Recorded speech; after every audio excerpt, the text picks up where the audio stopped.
So, hello and welcome to another edition of Fascinating Words and Phrases. And boy, have we got one for you today. This is the phrase eavesdrop. Now, this doesn't mean Eve bit the apple and then dropped out of the Garden of Eden. It has nothing Okay. to do with that, but it does have some fascinating history behind it. So, over to you.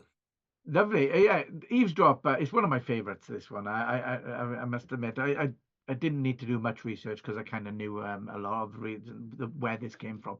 But basically, in olden times, we still have eaves on our roofs now. So it's the little overhang, but they're not as dramatic now as what we used to have. So you have the little overhang, so the water runs and then drops off onto the ground further away from the wall, so it doesn't run down the wall. So the eave, and back in medieval times, it's an old English word.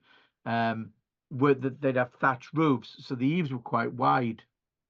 And basically, what would happen is that because the houses were so close together and they weren't really built of really solid materials and stuff, somebody could stand under the eave and then they could basically, or in the eave drop, yeah, and they could listen to conversations without people knowing they're there.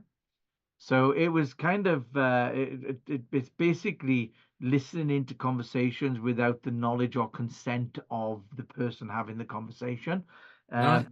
Um, from what I heard, it goes back to where people would they would pretend to be sheltering from the rain, and then they would listen into the conversation inside the house, being a nosy Parker, as it were, if you like. Right.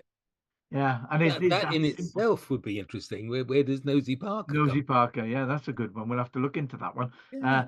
But yeah, it's a very simple one, and it literally means what it says, and it hasn't really changed over time, because eavesdropping was called eavesdropping back in medieval times.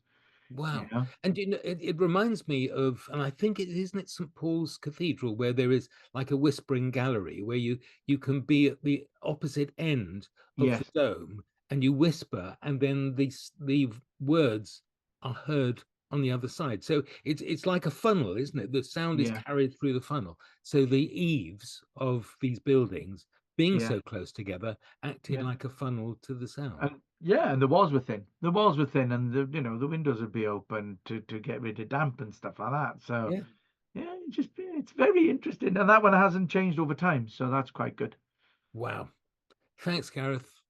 Amazing. So if you are listening and you're thinking, I've got a phrase that I know about, or I would like to know more about this, what is the ancient origin, then please let us know. Like, comment, subscribe to our podcast.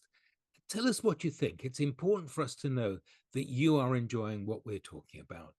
And so we will see you next time. Have a great week, and we'll see you soon. See you Bye. later. Bye bye.